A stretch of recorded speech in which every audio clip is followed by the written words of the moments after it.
Hoxe recibimos en Carretando o candidato do PSDG á presidencia da Xunta, José Ramón Gómez Besteiro. Benvido, buenos días. Buenos días. Bueno, vamos a empezar ahora por, bueno, estamos aquí nesta facultade, non? Que lembranzas che trai estes pasillos? De feito, viñamos paseando, non, por eles, e viñas mirando as fotos e tal, e como recordas esa etapa? Dixenche cando cheguei, entro moito máis tranquilo que a última vez que entrei na Facultade de Dereito porque iría a un examen, non? Entón, sempre os recordos que teño é, bueno, sempre te acordas daquelas cousas que te xeran máis tensión, non? Bueno, teño pasado moi ben nesta facultade, teño aprendido moito, pero o primeiro recordo foi de cando viñas a examinarte, non? E por iso viña moito máis relaxado, porque, ainda que tú me faz un examen, a verdad, non era como aquel. Despois de estar en Santiago, realmente, así que aquí, bueno, estudaches en Santiago cantos anos? Sí. Pois desde o ano 85 foi cando empecé, hasta que rematei no ano 91. Pois ti despois, claro, a tua cidade é Lugo. Lugo. Que impacto ten Lugo en ti? Pois ten todo, non? Eu creo que nese sentido somos, os de Lugo, especiais nese sentido, non? Pois fíxate, o vir estudiar, agora non, que hai outras posibilidades de estudio tamén en Lugo, pero sair de Lugo naquele momento era vir a Santiago, era todo unha aventura, non? Sobre todo por non torno da miña familia. Eu tuve a sorte que meu pai era revisor nunha línea de autobús, e miña mai estaba na casa cuidando de todos nós, e meus irmãos, que eu son o máis pequeno dos tres irmãos, era con diferencia de edad, era cando dicía meu pai, cando me presentaban pola rúa, dicía, e este? Por min, dicían, este foi un fallo. Dicía, eu que non sabía o que era, despois se me entendí. Pero despois, que foi? Unha boa planificación, que ben planificaron o tema, non? Comigo, non? Porque meu irmão levaba 10 anos, miña irmá 8, bueno, a saída fora da casa foi regulada, non? E nese sentido, Lugo marcoume moito, non? E é verdad que de pequeno casi actuei como un fillo único, ter tanta diferencia cos meus irmáns, non? Pero Lugo marcoume en todo, eu creo que sí, marca en todo. E agora, imagino que paseando, non, antes, podeches a mellor pensar na tua etapa universitaria. Que cambiou do Besteiro alumno e do Besteiro agora que é político, candidato á presidencia? A minha política sempre me gustou. A mellor é raro dicir isto, chega e dice, eu estou un friki da política, non? Pero a min gustoume desde sempre. E cando digo desde sempre, digo desde moi pequeno. Meu pai sempre recordo que preguntábamos ministros da época da UCD. Mira tú que, fíjate que a UCD, pois que foi no 76, 77, 78, bueno, hasta 81, non? Bueno, que podía ter eu 12, 13 anos, 14, bueno, a mí gustaba, son enamorado da tele, eu probablemente, a diferencia de meus irmãos, vivín plenamente a eclosión da televisión, non? E, bueno, para min a política sempre estuvo moi presente en min, non? Eu, sí, por exemplo, tiño datas que me quedan marcadas cando ganou o Partido Socialista no ano 82. Sempre acordo e además o lembro porque non é como agora, que a hora e media xa se coñecen os resultados, non? Bueno, daquela tardaba hasta ben entrada a noite, non é como Estados Unidos, que ainda é unha cousa que non podo comprender como tardan días en facer un recuento. A min é que me inspira tan pouco confianza ese sistema, non? Cando tardas tanto, pero daquelas, pois, no ano 82, naquela noite do ano 82, recordo que dixo meu pai, dixo a miña mai, porque as casas eran pequenas, estabas acostándote, pero escoitabas o que pasaba na casa, non? E dicía, estes van a ser os que axuden aos nosos fillos. Dicíalle meu pai e miña mãe, aquela frase que se me quedou grabada aquela noite. E pois xa me levantei, xa ca noticia na prensa de que efectivamente o Partido Socialista ganara por uns resultados que ahora xa son de outro planeta, imposible, máis de 200 diputados, non? Que eran os que tiña Feijóo nas enquisas. 200, entre Vox e PP xuntaban 200. Si, pasa que non quixo ser presidente. Claro, porque é unha persona moi humilde e responsable. Entón, ahora tiña unha pregunta aquí, non, que era por que no PSOE, que me acabas de responder agora, pero vamos máis alá, non? Por que un alumno universitario decide meterse en política e militar, ou, bueno, alumno, digamos, cando marchas, meter a militar no Partido Socialista de Galicia? Eu sempre tuve unha afinidade co Partido Socialista. Dicía antes a anécdota de cando tiña 14 anos, 82, 67, si a punto de cumprir os 15. Sempre tuve unha afinidade. Non podo dicirche o porqué, non? Naquele momento, pois, para min representou un cambio. A partir dos 15 anos, bueno, date conta que en España pasaron moitas cousas, non? Foi o ano 82, foi unha apertura casi do... Eu non vivín conscientemente a época franquista, non? non a vivín conscientemente. Vivín máis conscientemente a transición, pero que vivín moi conscientemente a partir dos 15 anos é a etapa de eclosión do PSOE no goberno, non?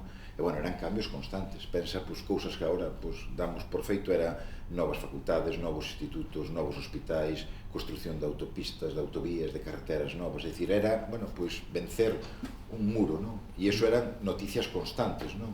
A propia televisión pública, bueno, programas de televisión novidosos, bueno, era unha apertura en toda a regla, non? Que eu vivín, pois, non ca conciencia de ter pasado polo franquismo e pola transición política, sino, bueno, por unha nova etapa que a mí me tocou de cheo, cando xa entraba na facultade. E a pesar de cuestións como reconversións industriais, tensións, manifestacións, bueno, toda esa etapa do 82 ao 90, pois foi unha etapa certamente movida, pero foi unha etapa dun forte desenvolvemento, e a verdad que España, nese sentido, cambiou absolutamente, sí. E agora, dime o nome da persoa que te meteu en política, que dixo José Ramón, quero contar contigo, e que impacto tivo ese nome? Bueno, o feito de meterme na política activa foi Orozco, foi o alcalde de Lugo, non? No ano 98, cando se aprobaran as primarias do Partido Socialista, porque xa facíamos primarias daquelas, pero, sí, ainda que eu viví nun entorno plenamente de esquerdas, non? É dicir, a influencia é basicamente de meu pai, miña mai tamén, pero se teño que dicir que a me influiu máis foi meu pai. E o paso ao salto, pois, a lista de concelleiros en Lugo foi Orozco, sí, que me levou o número 4 da súa lista, cando daquelas as enquisas, fíjate a presencia das enquisas na miña vida, daquelas nas enquisas nos daban 2, o PSDG. Recordo que había un titular dun periodista de Soto que dicía, cando se enfrentaron en primarias Orozco e José Luis Díaz, dicía, pa que se enfrentan? Que vayan os dous, un de primeiro e outro de segundo, que son os que van a sacar. E ao final sacamos 7. Bueno, eu, cando durante a campaña, había días que salía, había días que non. 4, 5, 3, 4. E ao final foron 7. Por iso que as campañas son moi importantes. E, claro, eso iba a preguntar, como foi, claro, fostes o primeiro goberno progresista en Lugo, despois de moitos anos de goberno do PP. Como foi esa campaña, como viviches, e tamén despois no que foi na área de goberno, e como portavoz, como voceiro, un rapaz tan novo como a ti, non? Chegando á política, a Lugo. Bueno, pois fíjate, naquele ano 99 foi un ano de eclosión non solamente en Lugo, porque foi cando houve un cambio de goberno en Ferrol, salvo Ourense. Todo o resto das capitales, as cidades de Galicia cambiaron de goberno, pasaron do Partido Popular a Coruña, daquela xa tiña goberno do Partido Socialista, pero foi a Coruña, foi Santiago tamén o tiña, que estaba Xerardo Estévez, foi Ferrol, que entrou Bello, entramos nós en Lugo, entrouse en Vigo con un goberno tamén de coalición, en Pontevedra, desde aquela, Lores. Bueno, foi un cambio radical no mapa das municipais, non? E o cambio da campaña ao local, bueno, pois naquele momento tamén, nesa campaña en Lugo, que me parecía que iba a ser a forza predominante naquele goberno, e era o BNG, fixera unha oposición, eu creo que positiva e boa, non? Pero, bueno, pois, ao final, decantouse o voto nun 7-6 para o Partido Socialista, non? E deulle a alcaldía a Orozco. O que salto ao goberno, bueno, tiñamos tantas cousas que facer por diante que non tiñamos tempo máis que cumplir o programa que acordáramos entre as dúas forzas políticas, e non tiñamos tempo nin a discutir, porque había tantas cousas que facer, tanto ánimo que había por cambiar as cousas, que nos dedicábamos plenamente a eso, non? E, por tanto, nesse sentido, eu tiño un moi bon recordo daquela etapa, esa primeira etapa onde eu, bueno, pois eu nacín á política da mão dunha coalición, non? E, por tanto, sempre vivín absolutamente con normalidade, sin ningún tipo de complexo, que eu creo que é o que mata a política, eses complexos, non? Que, ao final, enredan máis que axudar. E logo, ti, como político, acometes outro feito histórico. Tomas a Deputación, é dicir, que a presidente da Deputación, despois de... É unha cousa moi ar de lucus, esa. De Cacharro. Sí, despois de Cacharro. Eso tamén, como foi? Que supuxo tamén iso? Bueno, foi un antes e un despois, porque a verdade, como decíamos, foi o primeiro presidente da Diputación Socialista despois dos romanos. Sí. Co cal, neso, pois, tamén foi un cambio moi importante. Foi, bueno, abrir unha institución e unha forma de facer política nas diputacións que daquelas estaban, bueno, copadas polo Partido Popular e con unha forma máis moi especial de facer política, non? Bueno, eu xa non quero dicir caciquil, pero era o que todos sabemos como é, ora tamén é caciquil, e pasa que non chamamos caciquil, chamamos de outra maneira. Pero esa política de dependencia permanente, de falsear, de ocultar, de primar, de castigar, é unha forma, unha etapa pasada, en definitiva, que eu creo que é como temos que facer ese análise da política, non? Pero foi unha data histórica, aquel 18 de xullo do 2007, por primeira vez había un cambio real, era como unha segunda transición, por así dicirlo, non? No 99 accedemos aos concellos, e no 2007 se accede á Diputación Provincial, que era aquel bastión daquela política de dereitas, rancia, bueno, eu non sei. Do pasado, non? Sí, do pasado, moi do pasado, non? E chegábamos, ademais, nun momento que, bueno, pues había, que se abría unha posibilidade de dicir, hai que levantar as alfombras e que saire todo, e que se vexa todo, bueno, e nos apostamos por tirar para adiante. Chegar á conclusión de que dice, mire, os ciudadanos xa decidiron o que había, antes non lles gustaba. Así que nós, para adiante, e para aproveitar ademais todas as posibilidades que tiñamos, era cando empezaban a chegar unha oleada tamén de fondos europeos. É dicir, eu creo que a virtude de todo aquel momento que foi, tendo en conta o que pasara no pasado, o que acontecera anos atrás, durante todos os anos, 25 anos de goberno na Diputación, non? Pois tomamos a decisión de dicir, non poñemos o retrovisor, non perdamos o tempo en eso. Algo que, por exemplo, fixo o Partido Popular, cando volveu chegar á Xunta de Galicia, despois do goberno de Touriño e do BNG, bueno, pois aquel goberno que fixo moitas cousas, increíble, non? As cousas que fixo, porque en 4 anos quedou a marca do bipartito, sí, pero quero dicir, ahora que analizamos, porque estamos analizando ahora, dice, estes 15 anos, pero cando se reivindicou do Partido Popular? Cantos anos hai? En plan, hai 2 anos empezou a reivindicar o bipartito. Bueno, pero Feijóo cando chegou botou 6 anos criticando o bipartito, claro. Pero moito fixo. Pero fala desde a esquerda, non? Sí. Desde o Bloque ou desde o PSDG, empezou a reivindicar a Quintana e Toriño, canto hai? Sí, bueno, porque a veces a esquerda... O sea, había vergonza. A veces, no, o complexo. A veces a esquerda asume os complexos absolutamente absurdos, non? Como era un falar de... Eu falo do pasado reciente, do anterior, porque creo que todo suma, incluídos os propios errores que puderamos ter cometido. Sempre nos enriquece, sempre nos fortalece, sempre nos dice o que non temos que facer para a siguiente vez, non?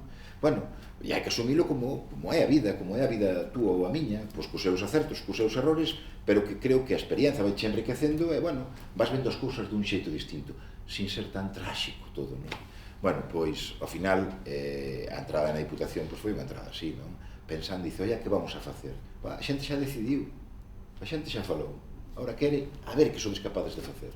E eu creo que aí fixemos uns cambios importantes, a institución provincial abriuse, entraron en xogo planes xa non de xeito discrecional, sino en planes obxectivos, empezamos a falar de ocupación do territorio, de despoboamento, de envellecemento, puxemos en marcha un servicio público de emerxencias, é dicir, non había parques de bombeiros na provincia de Lugo, salvo na cidade, ou no caso de Viveiro e Monforte, pero eran moi débiles, eran infraestructuras que non tiñan soporte ningún. Bueno, puxemos en marcha as transferencias dos hospitais, puxemos en marcha uns plans de comunidades veciñais que servían, bueno, pues, para chegar a aqueles pequenos núcleos que non se chegaban normalmente na acción de goberno dos concellos, fixemos políticas de coordenación, metemos fondos europeos, dice, bueno, abrimos a institución, fixemos os primeiros orzamentos participativos, e non había ningún problema, era que os cidadáns manifestaban cal eran as súas preferencias. Bueno, todo eso eu creo que marcou un antes e un despois, e aí estamos, levamos 20 anos. E agora imos a, digamos, a seguinte etapa, non? Que é ti, eso está. Etapa oscura. No, ainda non, despois da etapa oscura. Primeira etapa, o teu prime, non? Estás aí, secretario provincial do PSOE, despois secretario xeral, candidato á Xunta... Iba como un tiro, Ibas como un tiro. Hasta que me pegaron un tiro. Bueno, unha especie de tiro. Eu recordo aquela etapa como moi ilusionante. Primeiro, eu tiña a sensación, ademais, de que durante 8 anos cumpriron os obxectivos. É importante, porque cando levas tempo nun cargo, sempre faz unha visión, dices, oi, as cousas que aporto positivas as que fago, e cando empezo a ser menos rendible, sabes? Cando empezas a ter máis cargas. Por iso eu son partidario, ademais, da limitación de mandatos, porque creo que é un tempo xusto para decir, podo facer moitas cousas nese período, por exemplo, 2, cando falamos de 2 mandatos, ou 8, non? 4 e 4. É o tempo xusto para facer moitas cousas apurándote, pero o importante desto é saber que ten limitación. É dicir, que hoxe pasou un día, quedache un día menos para facer tal cousa. Vas a ser moito máis eficaz, vas a traballar máis, vas a ter en conta o tema da rendición de contas, e eu creo que, nese sentido, eu creo que é unha sabia decisión. Por iso sempre tuve en claro o salto, non? Algúns dicían, como non seguiche na Diputación? estabas ali tamén, podías ser secretario xeral do partido e si na Diputación, mira que ben estabas. Bueno, eu creo que é bon tamén marcar esos objetivos. Eu tenho 8 anos no Concello, que eu creo que é a mellor escola que hai na política, porque a política no Concello que che faiche ver as cousas dun xeito, faite moito máis tolerante. Ves a xente e dices, non é nin blanco nin negro, hai moitos grises, hai xente diferente. Oye, mira, unha mesma decisión dice, este pensou que era dunha maneira e outro cree que é de outra. É dicir, aprendes a respetar a xente e faste moi tolerante, que eu creo que esa é a gran baza da política. Si cando te enche con independencia das túas ideas, te fai tolerante. Bueno, pois que decía eso? Me estaba enrollando con outra cousa, que as limitacións de mandatos son boas, non? E eu saltei da Diputación, non digo vacío, pero sí a ser secretario xeral, a exercer como secretario xeral ao marxen de estar nunha administración. Foi cando, por un proceso de primarias, ademais que un proceso que me enriqueceu moito o proceso de primarias, porque eu sempre digo, e é verdade, eu son o primeiro secretario xeral en Galicia elexido polo procedimento de primarias, por lo tanto, donde a forza orgánica do partido nas diferentes agrupacións pois non servía de nada, non? Servía para que o militante tomara a decisión e dice, ai, agora decido eu, realmente, non? Bueno, que son sistemas tamén que hai que depurar, non? Non é que sexan perfectos, pero bueno, nese cambio, pois eu creo que saltei a unha opción onde eu creía que podía dar máis, que podía ofrecer máis, non? Pero ti aí víaste como presidente da Xunta nese momento. Sí, estaba ilusionado con esa posibilidade de que o meu partido avanzara. Bueno, sí, eu seguía construindo, empezábamos desde abaixo, como se fan os proxectos, non? De abaixo hacia arriba, non? Estuve nun concello, estaba na Diputación, iba avanzando, non? Creo que nese avance, pois, eu aportaba cada vez máis e era moito máis rendible, non? Apenas, pois, eso foi casi un ano e pico de secretario xeral, non? Sí. Cando coincidiu despois que remataba co segundo mandato na Diputación, é onde xa tiña dito que non iba a repetir como presidente da Diputación. Foi cando, nas últimas eleccións locais, no 2015, xa non me presentei pola lista do Concello de Lugo, sino que xa abandonara esa posibilidade. Vale, e agora imos ao tiro, que es que para un tiro. Ti que opcións tiñas? E por que tomas a decisión que tomaches? Bueno, primeiro, porque eu, cando se produce esa imputación, que todo o mundo sabe, despois de 7 anos, ou que xa intuían algúns naquele momento, pois comprobaron que era efectivamente unha acción provocada por uns anónimos dirixidos polo Partido Popular e enredados por outra xente. Ahora que vexo que están buceando nos papéis das placas do Estado, eu creo que algo vai aparecer, xa verás como algo vai aparecer, que non é solamente en Cataluña, sino que en outras comunidades tamén anduveron facendo das súas, que non era ni máis ni menos que utilizar os resortes do Estado para eliminar os rivales políticos, non? Para iso valía todo. Xenerabas unha historia falsa, se lle daba certos dosos de credibilidade, un pouquiño de sal e pementa, se presentaba en base a un anónimo, con unha investigación policial e diante dun xuiz que entrara ao trapo de todo eso, non? Bueno, é un pouco por facer un resumen. Algúns chamanlle lawfare, eu non lle chamo lawfare, digo que efectivamente foi unha disfuncionalidade do sistema absolutamente vergoñenta, non? Pero bueno, aconteceu eso, e eu antes a decisión, eu xa tomei a decisión de presentar a dimisión. Pensade que o ambiente naquele momento non é o de agora, non?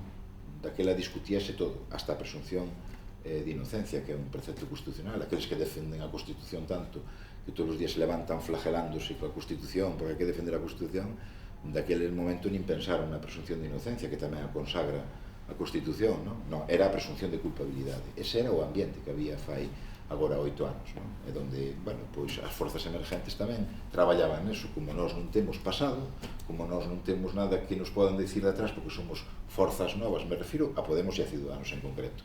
Pois era fácil disparar contra todos aqueles, non? O tempo dá e quita razóns, e mira que si dá e quita razóns, non? O que creo que debe ser. Pero en todo caso eu comprendín que naquele momento, en aquel ambiente, eu só podía facer daño ao meu partido. Eu, de feito, presentei a dimisión de todos os meus cargos, non? Non me tuveron que pedir, por así decirlo, puxinllo fácil, non? Porque cando un é dun partido, pois sabe o que ten que facer. Eso apréndelo desde o principio. Pero ti aguantaches, é dicir, primeiro presentas, igual me equivoco, primeiro dimites como candidato a Xunta, despois como secretario xeral. Si, foi unha dimisión nunha semana. Claro, por que esa semana diferente? Bueno, saliran... Bueno, era candidatura porque era o que era inminente, as eleccións autonómicas, non? Entón eu separei nese primeiro momento. Ya se gana a semana siguiente, date conta que a mí me fixeron 2 oleadas de imputacións, non? me fixeron unha en xullo do 2015 e despois, como non eran suficientes, dixen, desta non o deitamos. Entonces, tuveron que facer outra en marzo do 2016, non? Bueno, que faz naquel momento? Podes actuar con responsabilidade ou do que eu entendo, que isto é opinable, con responsabilidade ou non. Eu, a responsabilidade de unha persoa que son do partido e, por tanto, ante esa situación, ves que che toca a ti e que tes que dar exemplo. Que o faz? Pois o faz tamén pensando, bueno, pois que nada do que podes decir naquel momento vai a parar esa oleada que había, non? Pero tes a confianza ao mesmo tempo certa de que, como eres inocente, non se vai a poder demostrar que hoxe é de noite, porque é de día. E, polo tanto, nese sentido, te armas de paciencia e andando. Pero creo que a responsabilidade é o que che leva, non? A non facerlle daño ao partido, porque, ao fin e ao cabo, donde estás gracias ao partido, non? E eu neso sí que son moi de partido. Sí, pero quero dicir, se pois falaremos de Pedro Sánchez, non, pero aí ele era secretario xeral xa. Non, é dicir, dixeches que non cho pedira, pero no momento. Foi decisión túa. Pero como respiraba Pedro Sánchez? Bueno, pois eu creo que tamén recibiu a noticia de forma dolorosa, non? Porque ao final, oye, tamén estaba vindo un proceso. Eu recordo que el debate entre Mariano Rajoy, daquela su PP, entrara un debate, ora xa ves que non quere debates ou non sei o que quere. O que quere é escapar do problema de debatir, non? Pero naquele momento, eu recordo que naquelas eleccións o gran debate era que as dous grandes esferas da corrupción era Rita Barberá polo Partido Popular e o PP dicíalle, ten aí a Besteiro, tal, bueno, o tempo demostrou... Sí, casi lo mismo. Sí, exactamente. Bueno, porque era na política que sempre fai o Partido Popular, non? Non se preocupen, non vos dediqueis á política, todos son iguales. Igual uns que outros. Bueno, xa sabemos que xa é detector de home de dereitas ou muller de dereitas que vota de dereitas, non? Ese é o mellor test que hai. Pero bueno, non o pediu, eu puxino fácil ese sentido, sabes? Non lle di voltas. E xa imos superar xa esta etapa, non falar de futuro, que é o que conta, non? Pero si, é dicir, antes facías a pregunta de que opcións tiñas, te decides, pois, apartarte, dicir, non montas un podcast político para dar caña ao teu partido, non... Silencio absoluto. Eu, de feito, non falei con ninguén, non di unha entrevista, ni nada, non falei para nada. Por qué? Porque eu quería falar cando todo se resolvera, que sabía que se iba a resolver. Cando tú dices, ese día vai a chegar, non é mesmo cando dices, chegará ese día. Non, eu sabía que iba a chegar ese día. E esperei pacientemente. Aí teño dúas preguntas. Primeiramente, quen estivo ao teu lado a nivel familiar e de partido? E logo outra pregunta, ti cando marchaches tiñas claro que volverías, o sea, tiñas claro que eras inocente e que tal, pero que volverías a ser candidato á presidencia da Xunta? Home, tanto como eso non. Sabía que iba volver á política. E sabía que iba volver reforzado porque, oye, a rentabilidade de actuar como tens que actuar, dache un crédito, dache un aval de cara á xente. E iso sí que é verdad. Tú dices, se estás pasado o tempo, dices, estuve encalado, non entrei a ningún trapo, eu cando facía as críticas se podía facer en petit comité, como falas en privado, pero nunca se me ocurriu sair unha escena pública como fan aquí algúns agora que de repente cada parece que chegaron un momento de liberdade de expresión, non? Por certo, unha liberdade de expresión incoherente co que levaron facendo durante 40 anos, por iso algúns que salen agora con teorías constitucionais me sorprenden, non? Que non chegaran ese momento de lucidez mentre estuveron en postos activos, non? Cando chega a xubilación, non? Sempre me sorprendeu eso. Pero bueno, en todo caso, eu estaba seguro que voltaría, non, a mellor a ser candidato, isto non podes dicir, pero sí que iba a voltar, porque ademais eu quería demostrar ademais de que o que realmente me guste, ese momento do 2015 foi como se vas nunha carreira e che meten un codazo, o que vemos nas películas americanas, non? Era unha lesión de la duración que te ibas a recuperar e ibas volver. Sí, eu sí, esa convicción a tiña. Si ibas correr a 200, pero ibas correr outra vez. Que non sabía era o PP, que pensou que desa me deitaba, por iso que dicía. Entonces sí tiña esa ilusión calada de resignación, pero unha resignación positiva, de vista posta no futuro, non? E por iso tiña absolutamente claro. Como candidato? Home, eso non. Eso naquele momento non. E os apoios, perdón? A familia total, a afirmar. Eu creo que eles tamén, nesto dices, oi, como viviches cando te sintes e eres inocente? A verdade é que as cousas pode estar, levar días que o levas mal, non? Pero en xeral tes a conciencia tranquila e iso é o que che permite dormir todos os días sin ter que tomar ningún tipo de axuda, non? E eu dormín como un neno todas as noites, non? 7 anos dormindo tranquilo. É hora que tal. E iso vale moito. Ahora durmo peor. pero sí, tuve un apoio da familia e dos amigos. E despois tamén houve xente do partido que sí, e outra que non, pero isto é como a vida. Sí. Entón, por iso, está a frase que sempre digo eu xa tuve un entierro e xa vin que me choraba. Así que ahora levo unha lectura, unha experiencia importante no libro de apuntar. Sabía durante estes anos quen me chorou e quen non. E quen te chorou? Bueno, non vas a decir nomes, pero quen te chorou, quen non te chorou non, pero pero mira, pero levas todas as sorpresas de que das persoas que a veces menos contas e a mellor as que encontras máis apoio cando pasan este tipo de situacións e outras que non é que sea unha decepción. Dame un nome dos que te choraron, dos que máis sentiches máis respaldado. Mira, xente que estuve moi próximo estaba un bon amigo teu, Valentín González Formoso, foi unha persona que durante estes anos estuve moi en contacto con ele e el comigo, non? Bueno, un deles, por exemplo, e houve outra xente tamén, pero por poñer un exemplo, Valentín. E outros, chegado ao punto tamén, tampouco che merece moito a pena, porque cando se fan estas cousas, o que buscan é non solamente que che vaya mal, sino que realmente te destrocen por dentro, é dicir, que perdas a ilusión. E a min eso sí que non se produxo. Vale, imos a superar esta etapa totalmente, negra. está superado, non miramos vamos para atrás. Perfecto.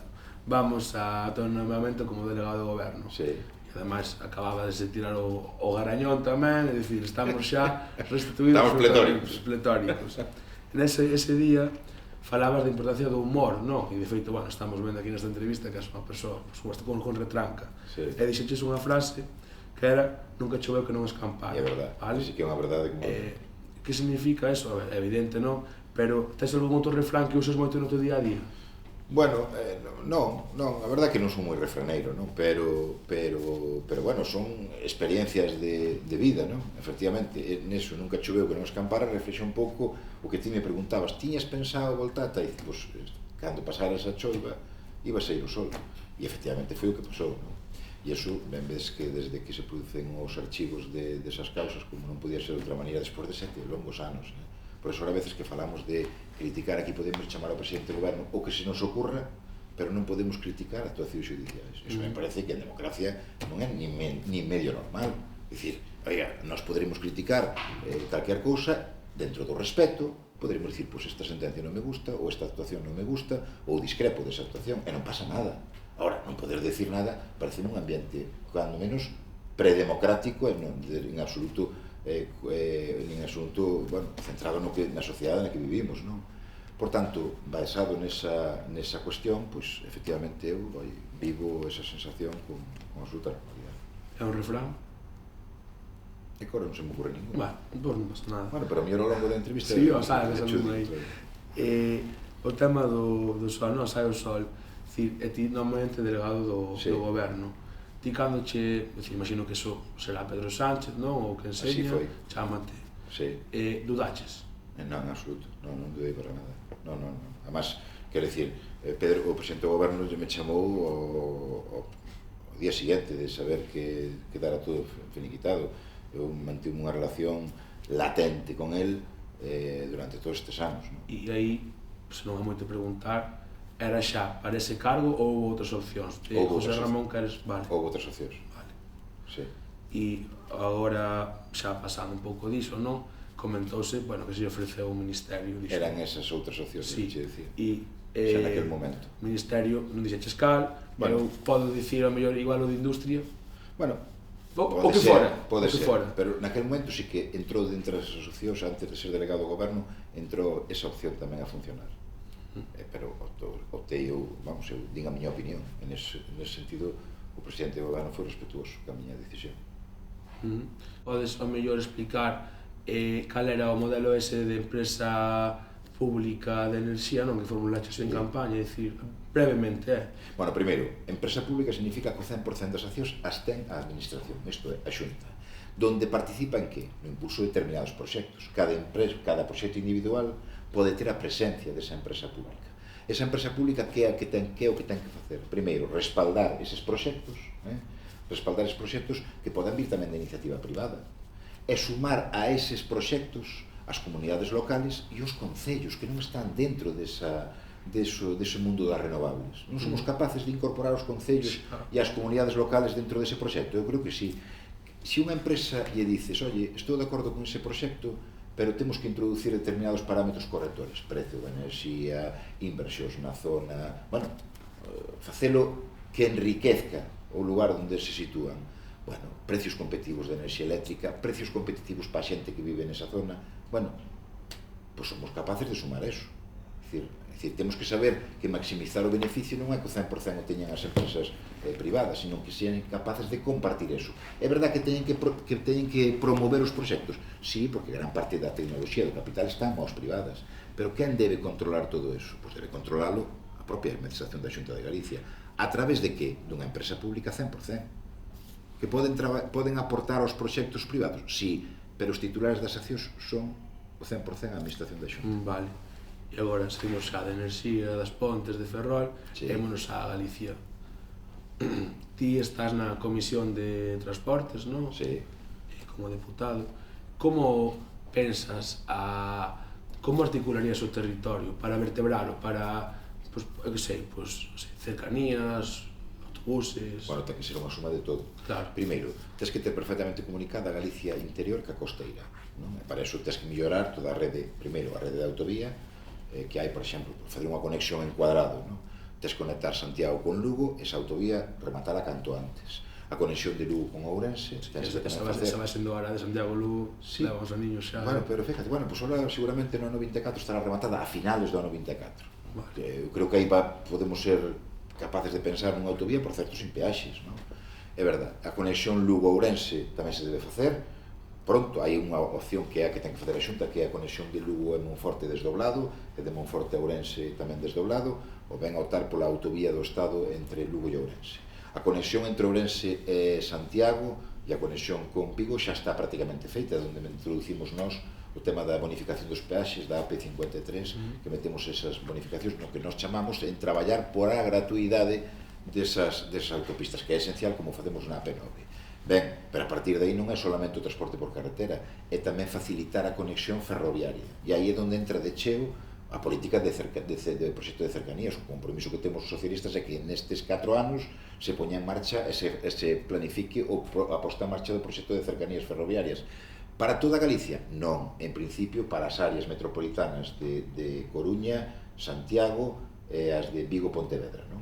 Porque hoxe non hai cercanías. Dice, non, é que hai cercanías. Non, é que non hai cercanías. Hai en Cataluña, pero non hai en Galicia, por tanto hai que poñer en marcha. E para iso teñen que funcionar tamén o transporte metropolitano, que é onde fracasou reiteradamente a Xunta de Galicia. A última tuveron esa sentencia onde pon en solfa todo o que, por certo, xa anunciaba o propio Consello de Contas de Galicia, ¿no? Onde censuraba ese tipo de contrato. Bueno, ten que funcionar as principales intermodales, as estacións de autobuses e ferrocarril, e ten que funcionar o transporte interior de Galicia, non? E para iso ten que haber rutas que sexan cumplibles, creíbles, e que absorba gran parte dos servicios da cidadanía para que non teña unha diferencia de menos de 30 minutos de acceso ao transporte público, non? Bueno, todo eso é sumar e salvar as barreiras que hai entre a Galicia costeira e a Galicia interior, que, como sabedes, non funcionan a mesma dirección nin a mesma velocidade. Por tanto, temos que discriminar en favor da Galicia interior. Non hai outra forma, e para iso temos que dotala de máis inversións, de máis comunicacións, e non solamente no que son o transporte, nos servicios públicos, que é o que está sufrindo os problemas na atención primeira sanitaria. As cidades, sí, pero especialmente a zona rural, que non teñen, de repente, desaparecen os médicos porque hai unha baixa, desaparecen os médicos dos centros de saúde, en 122 concellos de Galicia non hai asistencia pediátrica, os médicos que onde había 5, pois agora están funcionando 2 ou 1, e cando están de baixa ten que vir outro porque non se cubren as baixas, e todo iso por qué? Porque durante 15 anos non se planificou nada. Ou é que non se sabía que se iban a xubilar non sei cantos médicos no ano 2024, e que non fomos capaces de planificar máis prazas de médicos e facerles un cabalo de batalla, ou non somos capaces de manter na relación co Estado unha política coherente de retribucións ao personal sanitario. Pero, nós tamén temos culpa, porque nos orzamentos da Xunta de Galicia, en vez de incrementar as partidas para a sanidade pública, foronse baixando. Para o ano 24, a partida de sanidade non sube nin o IPC. Por tanto, se non sube nin o IPC, non é que se quede igual, é que merma. Pois ese é o interés que ten o Partido Popular. Pero foron 15 anos que fomos deteriorándonos. Desde fai 15 anos, a atención primaria en Galicia perdeu casi 1000 profesionais. 1000 profesionais.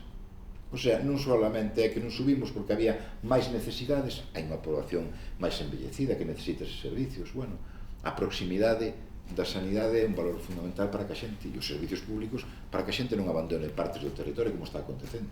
E, por certo, pasa en Lugo e Ourense, pero tamén empeza a pasar en Coruña e en Pontevedra, en partes de Coruña e Pontevedra. Por tanto, temos que ser capaces de cambiar, darlle unha volta a isto. E unha pregunta, que visión tes ti da, se tes a idade tan as túas fillas, fillos, non fillos, que visión tes ti da mocidade galega? Non que ofreces, senón ti agora pois estás en campaña, ves xente ou na universidade, falas de xeración frágil, hai moito clixé de ninis, ti como definirías a mocidade? É que non podes ser objetivo cando faz non podes definir a mocidade mellor esta ou a de fai 20 anos. Non, xa, pero quero dicir, hai moito clixé de cara a nós. Bueno, eso total. Sí, hai moito clixé, exactamente. Pero que pensa José Ramón Gómez do Esteiro da mocidade galega? Bueno, eu creo que é unha mocidade con moitas máis, con unhas visións moito máis liberadas da que vivín eu, por exemplo, non? Da mocidade que vivín eu. É absolutamente tolerante, pragmática, pero tamén quere ter unhas oportunidades, valora moito máis outras cousas, máis alá do que se valoraba fai 20 anos, valoranse cuestións que nós non valorábamos, o medio ambiente, as condicións de traballo, a vida máis alá do traballo, a ocupación do tempo, non solamente no tema do traballo, e para iso, esas son cuestións que realmente envidio, non? Nesa posición. Bueno, é froito dunha evolución. Eu non podo comparar a mocidade de agora e ser objetivo. A mocidade de agora que a de fai 20 anos. É imposible. Sí, cada un ten un contexto diferente. Sí, é diferente. É un contexto, sí. Pero sí que envidio nesta mocidade o tolerante que é e o aberta que é. E iso é un símbolo tamén dun país de que se desenvolve. Pero, ao mesmo tempo, temos unha mocidade... Bueno, somos xornalistas, non? E nos montamos unha cooperativa, a economía social está moi ben, tal. Pero logo tamén hai esa mocidade pois que ao mellor remata a carreira, remata o seu FP, non ten traballo, non lle ve futuro a isto. É dicir, que lle dirías, ou que alguén que está con unha situación de desesperanza tamén, falamos de saúde mental, non? Bueno, falamos dun todo, non? Sí. E a nosa xeración, eso, están nesa formación, ten ese todo, pero hai moita xente que está sufrindo, que están malas con máis condicións económicas, traballando de bolseiro. Entón, que lle dirías a esa xente? Tens que cambiar as condicións. E como cambias as condicións? Con prosperidade. É verdad que é un termo moi xenérico. Sí, pero bueno, tens que crear esas condicións. É dicir, como se xenera, é dicir, se nós, eu creo como socialista defendemos esta prosperidade e desa prosperidade pillar cacho, que é eso que chamamos nós os impostos, que é o que te permite redistribuir a riqueza dun xeito diferente, salvar as desigualdades que existen, que son evidentes, ou mirar por outro lado, non? Bueno, pois nós queremos que haxa prosperidade, e queremos pillar cacho desa prosperidade, para repartila mellor. E para iso tens que traer iniciativas que che xeneren emprego. Non digo traer a industrialización que estábamos acostumados a falar dela fai 30 anos, non. A industria é unha nova industria que ven agora. A industria do coñecemento, a industria non ten, bueno, en ese sentido, nin medioambientalmente, nin de forma de produción de bens de equipo, non ten nada que ver ca de fai 30 anos, pero o que temos que fazer é traer prosperidade. Como se trae iso? Con industria, con coñecemento, e sobre todo xerando máis riqueza e máis prosperidade. Galicia neso pode ser mellor do que está sendo agora. Galicia ten que ter unha visión tamén participativa dentro do Estado moito máis aberta, non ter medo ao que pasa máis alá de Piedrafita, sin complexos, como te dicía ao principio. É dicir, eu a veces non entendo eses complexos de que todo o que está en Galicia é bon e o que hai fora é malo, nin os que dicen, oye, que non afecta nada a política do Estado aquí en Galicia. Claro que afecta, como non vai afectar? Vivimos nunha sociedade global, nunha sociedade europea. Afecta o que pasa en Europa e o que pasa en España. Por tanto, nós temos que ter máis presencia en España, temos que ter máis participación activa do que pasa en España, porque ao final, mira, as últimas eleccións, as do 23 de xullo, foron un reflexo do que é España. Ao final, que España é a que temos? A que pasa só por Madrid? Non, é unha España diferente, aberta, plural, bueno, unha España distinta. Algúns podes non gustar, pero é a que hai. E nese contexto nós temos que traballar. E como podemos facer? Atraendo inversións para aquí, de todo tipo. As inversións públicas e as inversións privadas que xeneren empregos e empregos de calidade, claro. Nós, polo que estamos traballando por unha reindustrialización, non é pola reindustrialización de China de fai 30 anos, de mão de obra barata, non, estamos pensando neso. E para iso tamén temos que mudar o sistema educativo. A FP ten que ser plenamente dual, Por que? Porque xa desde o momento que estás estudiando tens que ter unha perspectiva de empregabilidade. Oxe, sin embargo, falla. Aí as empresas tamén a veces... Bueno, pero aí é onde ten que funcionar o control do Estado. Isto é como todo, non? É dicir, se a inspección non funciona, se a inspección no meu caso funcionara, estaba fora fai moito tempo, pero a inspección non funcionou, non? Bueno, en todo caso, a inspección é importante, o público é importante para fiscalizar, hai cosas que non ten por que facer o público, pero sí ten que estar vigilando que é o que pasa, non? Claro. Por eso ahora apoiamos a subida dos salarios, as condicións de traballo, a reducción da xornada laboral, esos son conquistas sociais, e son conquistas que hai que defendelas casi permanentemente todos os días. E ora, falabas de España, non? A ti ofreceches oferta para ser ministro, ou a mellor, imagínate, sale todo mal... Dicía a miña mãe, equivocaste. Podia ser Óscar Puente. Óscar Puente. As máis parece mellor ministro que presidente da Xunta. E o mellor ten razón. Esa é a pregunta. Cal é o teu marco mental? Eu estou pensando na presidencia da Xunta. Non, pero digo, o teu marco mental. O teu marco mental, digamos, en xeral, a tua vida. Non digo que penses en xeral, non olvídate que as candidatas ás eleccións da Xunta. Dicir, cal é cando pensas en Galicia, en España... Non, pero agora, se me preguntas agora... Claro, o teu marco mental, decir, como te moves ti? Decir, a túa... Se eu digo sempre que o marco mental é Galicia, a partir de aí, o resto. Sí, pero o meu marco mental é Galicia. Vou che dar por onde tú queres que che dé, que é por Galicia. Pero, ao mellor o que diferimos... Non, eu quero que me digas que seas independentista, non vou por aí. Entendín todo, que sí, pero é dicir, o meu marco mental está en Galicia, pero unha Galicia moi aberta, É unha Galicia que está pensando, é unha Galicia que onde están os nosos intereses? Os nosos intereses están en Europa, porque aí tómanse moitas decisións que afectan a Galicia. A miña visión de Galicia onde está? Tamén está en Madrid, porque o Estado toma decisións que me afectan todos os días, Dicir, por exemplo, cando suben as pensións, afecta a 800.000 galegos aquí, Outro día me dicían, amnistía, pero que amnistía ni que amnistía? Dice, oi, o PP votando en contra da revolución das pensións. E vesme tú con Puigdemont. Pero mira tú que é isto.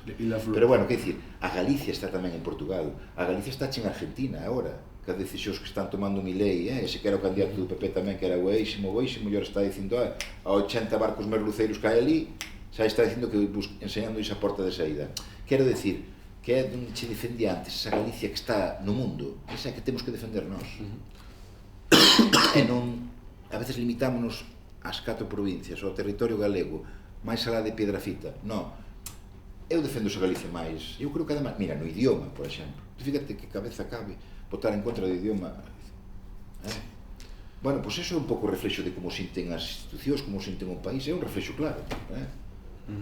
Bueno, imos xa pechando, non? Imos con un bloque de preguntas rápidas aquí. Son as peores. Hai que seguir rápido. La Getuña dixo que eras Messi, aquí tens que ser Messi, regatear tal. Empezamos polo fútbol. Podes escoller Celta ou Dépor?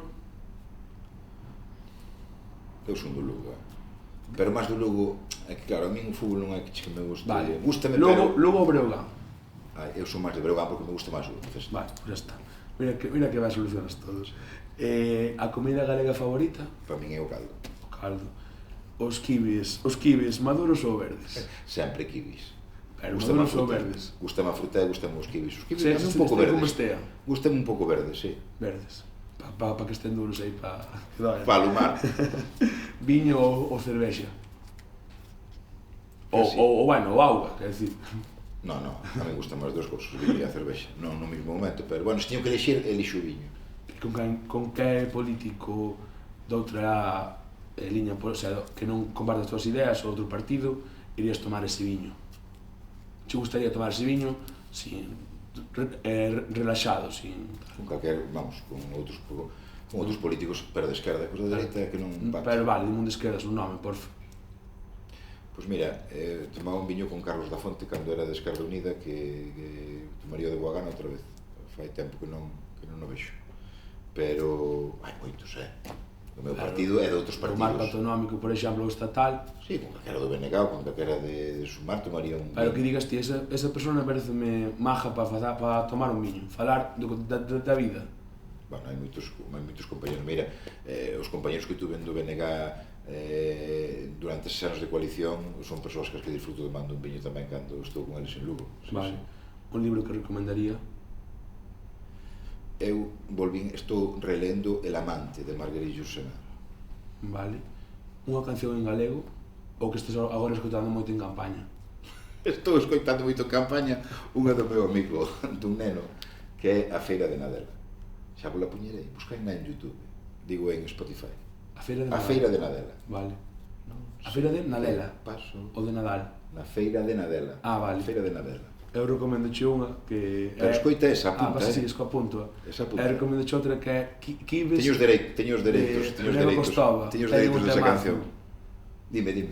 Unha que é Kibes de Boñaca Costova. Ah, sí, Esa tens que usar. Tú queres Kibes, Un desexo, pero non me vais ser presidente da Xunta, un desexo persoal. Ese tamén é verdad que é un desexo. Sí, obviamente. Pero ese xa o sei, o sabemos todos. Eu desexo que a Galicia lle vaya moi ben, e lle pode ir moi ben. Ese é o meu desexo. Lle vaya mellor do que lle está indo. Cas persoas, non? Unha palabra, unha frase corta para definir estas persoas. Ana Pontón. Unha boa galega. Alfonso Rueda. Un mal presidente da Xunta. Marta Lois. Unha boa política. Feijóo. É a mentira. Para min representa a mentira, a falsedade. O presidente Touriño. Un presidente honorable, traballador, eficaz, gran presidente. Manuel Fraga. Foi outro gran presidente a súa maneira. Abel Caballero. Un magnífico alcalde que encontrou na vida municipal un guante que se axustou á súa mão dunha forma perfecta. E o seu sobrinho Gonzalo. Un gran secretario xeral, foi o meu secretario xeral do Partido Socialista. Lara Méndez. Magnífica alcaldesa. E vai a ser unha magnífica diputada galega e algo máis se cabe. Inés Rei. Bueno, eu creo que está demostrando que está levando a cidade da Coruña para diante, volve outra vez a ser a gran Coruña outra vez. Solo Coruña. Solo Coruña, bueno, non sei, o futuro está por escribir. No, pero digo, en breves. Ah, podría ser, pues sí, ten un futuro por diante importante, claro que sí. Laje Tuñas. Un magnífico secretario de organización, un político eficaz e eficiente. O meu alcalde, Valentín. Bueno, unha persona extraordinaria. Unha persoa que só pensa en As Pontes. Pedro Sánchez. Bueno, eu creo que é o exemplo do presidente do goberno desta época, desta político socialista 100%, bueno, que foi capaz de demostrar e desmontar mantras e retos e conseguir retos que ninguén pensaba que os iba a conseguir. Vale. E agora, despois, imos xa polas duas últimas preguntas. 18 de febreiro, noite electoral. Hai resultados xa, non somos Estados Unidos. Vale? Eu ben sei que ti queres ser presidente da Xunta e que estás convencido de que o vas a ser. Pero resulta que Ana Pontón, polo BNG, o PP perde a maioría absoluta, non hai opción de pacto con Jácome, hai opción de goberno progresista. BNG, PSDG, é sumar. Pero perde o PP a maioría. Perde a maioría, non hai opción. É dicir, hai opción, maioría de esquerdas. Galeguista, progresista, vale. BNG a primeira forza, PSDG a segunda forza, terceira forza, sumar. Apoiaríase un goberno do BNG? Esa é unha hipótese que non se vai a producir. Vale, pero se se produce, sí ou non? Vai haber só dous partidos ao marxen do Partido Popular, que vai a ser o PSOE e máis o BNG, non? Sumar non se produce en conta? Eu creo que non, pero bueno, oye, estamos facendo unha hipótese, vale. O que creo que pode pasar, vale, que vai a pasar.